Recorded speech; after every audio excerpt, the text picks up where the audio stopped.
Now we will study today the conquest of Bengal, the battle of Plassey, the battle of Buxar.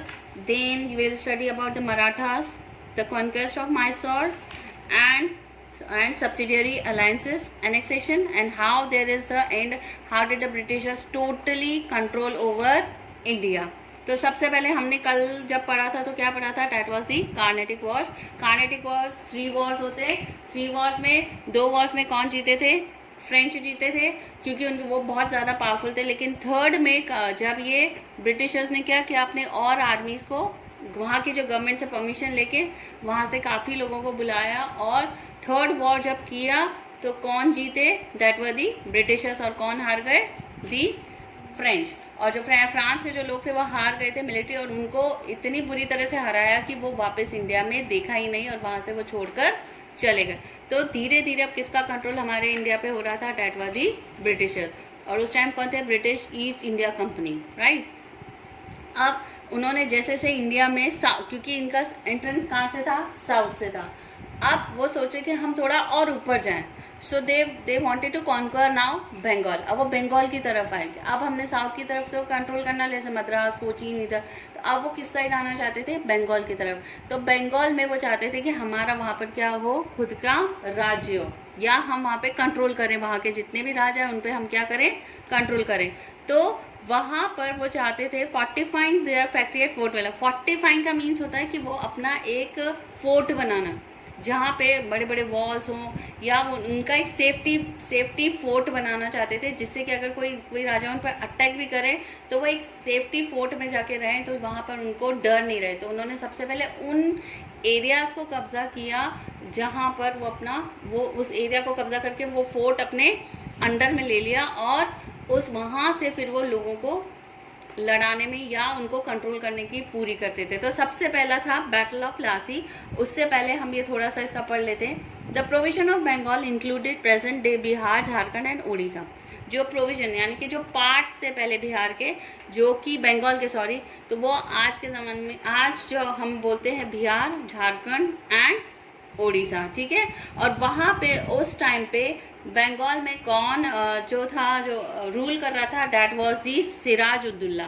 और उस time जो Britishers के जो head थे वो थे फोर्ट विलियम इन कैलकाटा. कैलकाटा के फोर्ट विलियम थे जो हेड थे ब्रिटिशर्स के. और बंगाल में कौन उस टाइम रूल कर रहे थे? डैट वर दी सिराज उद्दौला. अब ये चाहते थे कि सिराज उद्दौला को हटाकर हम वहाँ के एक आदमी को, उन्होंने क्या किया? क्या किया होगा? कैन यू टेल मी कि उन्होंने क्या किया होगा? उन्होंने अपने अंडर में कर लिया, या उसको लालच दे दिया. That was, who was that person? That was Mir Zafar. Mir Zafar को बोला कि तुम हमारी फुल मदद करो. किस में मदद करो? कि उनको हराने में. हमको बताओ उनकी क्या स्ट्रैटेजी है जिससे कि हम किसको हरा दे? सिराज उद्दौला का हटा देंगे, और सिराज उद्दौला जैसे ही हट जाएगा या उसको मार देंगे तो उसकी बजाय थ्रोन पे किसको बैठा देंगे? That was the Mir Zafar. ये उनकी प्लानिंग थी. और मीर जफर ने किसका साथ दिया? ब्रिटिशर्स का साथ दिया. और जैसे मीर जफर ने ब्रिटिशर्स का साथ दिया तो सिराज उद्दौला को उनको मारने में बहुत आसानी रही, और बहुत इजीली उन्होंने उस जो बंगाल का जो पार्ट था वो इजीली उन्होंने अपने कंट्रोल में रख लिया. अब द बैटल ऑफ प्लासी क्यों हुआ? ये तो था कि किस तरह से उन्होंने बंगाल पे अपना कंट्रोल किया. तो अब उन्हीं का आदमी उस पर थ्रोन पे बैठ गया. That was Mir Zafar. Now Clive conspired with Mir Zafar the commander-in-chief of the Nawab's army. Clive promised to make Mir Zafar the Nawab if he helped him defeat Siraj Uddaulah. ठीक है. तो उस तरह से सिराज उद्दौला को मारने में उसने मीर जफर ने उनकी हेल्प करी, और सिराज उद्दौला था उसको उन्होंने मार दिया. The armies of Siraj ud-Daulah and the British met at Plassey in 1757. और उनके बीच में जो लड़ाई हुई थी वो कब हुई थी? 1757 में हुई थी. और किस के बीच में थे? Siraj ud-Daulah and the Britishers. और इस लड़ाई में इस लड़ाई को जो लड़ाई हुई थी उसको बोलते द बैटल ऑफ प्लासी, जिसमें कौन हार गया था? That was the Siraj ud-Daula, और उसकी बजाय किसको थ्रोन पे बैठा दिया था? That was the Mir Zafar. ठीक है. हाउएवर लड़ाई खत्म हो गई, मीर जफर बैठ गया. लेकिन however when Mir Jafar try to control the corrupt trading practices of the British, He was replaced by his son-in-law Mir Qasim. Mir Jafar चाहता था कि मैं किसी तरह ब्रिटिशर्स का जो ये ट्रेडिंग का जो काम करते थे ना, वो सारा कंट्रोल किसके हाथ में था? ब्रिटिशर्स के. तो मीर जफर जो चाहता था कि सारे ब्रिटिश में जो ये करप्शन कर करके लोगों को टैक्सेस नहीं देना या कुछ नहीं करना और सारा अपना कंट्रोल, तो वो उस पर वो कंट्रोल करना चाहता था. कौन कंट्रोल करना चाहता था? मीर जफर. जब ये ब्रिटिशर्स को पता चला तो उन्होंने क्या किया? मीर जफर को तो थ्रोन से हटा दिया, यानी कि उसको मार दिया, और उसकी बजाय किसको वहां पे उस थ्रोन पे बैठा दिया? दैट वाज मीर कासिम, उसका सन इन लॉ. जो उसका सन इन लॉ था उसको उसकी जगह पर बैठा दिया इन 1760. कौन से सन में? That was 1760.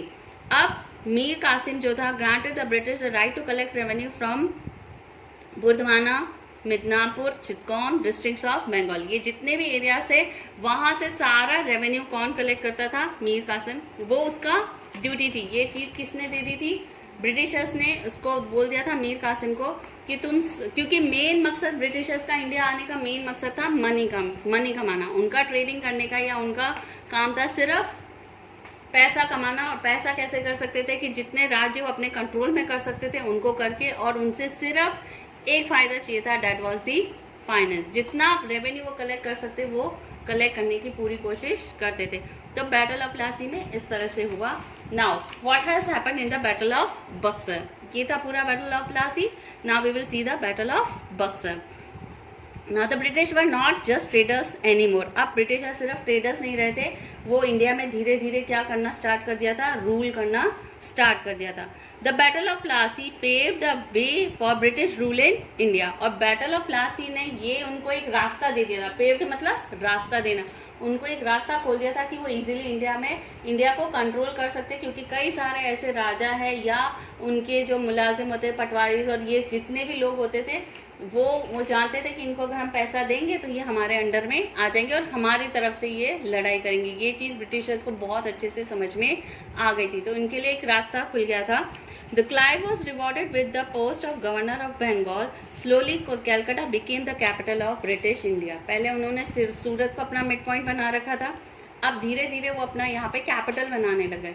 तो जैसे वो बंगाल के अंदर एंटर हुए, बंगाल में एंटर होते उन्होंने अपना एक कैपिटल बना दिया था. दैट वाज, किसको बनाया था capital? That was the Calcutta. ठीक है. अब बैटल ऑफ बक्सर क्यों फाइट हुआ? Mir Qasim soon grew tired of British control and set about consolidating his power and position. To improve his finance, he tried to force employees of the East India Company to pay duty for their private trade, which they were using to amass personal wealth. When he was unable to do so, he granted free trade to all Indian as well. This placed the Indian traders on equal footing with the company traders. अब इसमें क्या हुआ था? मीर कासिम ने जब देखा कि Britishers तो फुल फायदा उठा रहे हैं इसका, तो उसने उनको बोला कि जितने भी आपके यहाँ पर जो भी प्राइवेटली यानी कि अलग जितनी भी ट्रेडिंग कंपनीज आती है ब्रिटिश से, उनको भी टैक्स देना पड़ेगा. अगर वो आ रहे इंडिया के अंदर एंटर हो रहे हैं, मतलब पहले क्या करते थे ब्रिटिशर्स ने बोला था हम टैक्स नहीं देंगे क्योंकि वो तो यहाँ पे रेवेन्यू कलेक्ट करने आ रहे थे. लेकिन मीर कासिम ने बोला जब इंडियंस बाहर जाते हैं कुछ रॉ मटेरियल कलेक्ट करके लाते हैं या कुछ सामान लेके आते हैं, जब इंडिया में वापस एंटर होते हैं, जब आप उनसे टैक्स ले रहे हो, तो जो ब्रिटिशर्स प्राइवेटली अपनी ट्रेडिंग कर रहे हैं वो जब इंडिया में वापस एंटर होते तो मैं उनसे भी टैक्स लूँगा. ये किसने रखा? मीर कासिम ने रखा. लेकिन जो ब्रिटिशर्स थे वो इसके लिए तैयार नहीं थे क्योंकि वो अपना खुद का रुतबा रखना चाहते थे. लेकिन मीर कासिम ने ऐसा नहीं किया. मीर कासिम ने बोला जब ब्रिटिशर्स टैक्स नहीं दे रहे तो why the Indian merchants will do. तो उन्होंने बोला कि इंडियंस भी क्या नहीं देंगे? रेवेन्यू या टैक्स नहीं देंगे. ये चीज़ किसको अच्छी नहीं लगी? ब्रिटिशर्स को, क्योंकि वो किसके खिलाफ गया? ब्रिटिशर्स के खिलाफ गया. Now what happened after that? In 1763, Mir Qasim went to Awadh and entered into an alliance with Nawab Shah Judullah and the Mughal Emperor Shah Alam, who was there as a refugee after the Third Battle of Panipat. In 1764, the combined forces of Mir Qasim, Shah Uddullah and Shah Alam met the British at the Battle of Buxar. अब ये तीनों जने, that was Nawab Shah Judullah, Shah Alam and ये मीर कासिम पहले किसके पास गया? नवाब के पास गया। नवाब से फिर शाह आलम खुद एक किसी के यहाँ पे रिफ्यूजी था, क्योंकि बैटल ऑफ पानीपत में वो हार गया था, तो उसने कहीं पे वो ले रखा था, अपने आप को सेव कर रखा था एक जगह पे। तो ये तीनों जने मिले और इन लोगों ने डिसाइड किया कि अब हम किसके अगेंस्ट में लड़ेंगे, इन अगेंस्ट ऑफ ब्रिटिशर्स। ये तीनों एक साथ में हो गए और इन्होंने डिसाइड कर लिया कि वो बैटल लड़ेंगे, और जो बैटल इन तीनों ने मिलके लड़ा था उसको बोलते हैं बैटल ऑफ बक्सर। ठीक है। Now Shah Alam met the British at the battle of Buxar, Clive defeated them. लेकिन तीनों मिलकर भी, क्योंकि मैंने आपको स्टार्टिंग में बोला था करप्शन सबसे ज्यादा करप्ट था। करप्शन ये था कि यहाँ पे करप्शन का मतलब मनी नहीं है, यहाँ पर मतलब है कि वो वहाँ के अंदर के जो लोग होते थे उनको अपने साइड में करते थे, और सारी पॉलिसीज जो ये लोग चलाते थे कि किस तरह से ब्रिटिशर्स को हराना है, वो चीज़ वो उनको जाके बताते थे। तो ब्रिटिशर्स के लिए बहुत इजी होता था इंडियंस को हराने में। तो इस तरह से जो क्लाइव था, 3 राजा मिलकर भी, जबकि ब्रिटिश की इतनी सेना नहीं थी, लेकिन उनको सारी पॉलिसीज पता थी, इस वजह से क्लाइव को बहुत इजी रहा इन राजाओं को हराने में, और वो इजीली बैटल ऑफ बक्सर में भी इंडियंस हार गए थे और ब्रिटिशर्स जीत गए थे। तो नाउ द ब्रिटिशर्स का जो पावर था वो और ज़्यादा कैसा हो गया? स्ट्रांग हो गया। ठीक है, समझ में आ गया। Now Mir Qasim fled away. जब मीर कासिम ने देखा वो हार रहे तो वो वहां से भाग निकला। While the others sign the treaty, वो तो भाग गया, लेकिन जो अदर्स थे, जो 2 राजा और थे, उन्होंने एक इलाहाबाद की ट्रीटी साइन की। ट्रीटी में कुछ नहीं होता था कि उनको ये बोला गया था कि तुम तुम्हारे राज्य संभालो, उनको वापस अपने राज्य देते थे जो वो हार गए थे लड़ाई में। उनको बोला कि तुम तुम्हारे राज्य संभालो, हमको तो सिर्फ फाइनेंस से मतलब है, तुम हमें रेवेन्यू देते जाओ और हमें तुम्हें उससे कुछ नहीं, तुम्हारा एडमिनिस्ट्रेशन तुम संभालो। बस वो 2 चीजें संभालते थे, एक तो मिलिट्री अपने कंट्रोल में रखते थे और एक पैसा। बस ये 2 चीजें कौन किसके अंडर में रहता था? डेट वर दी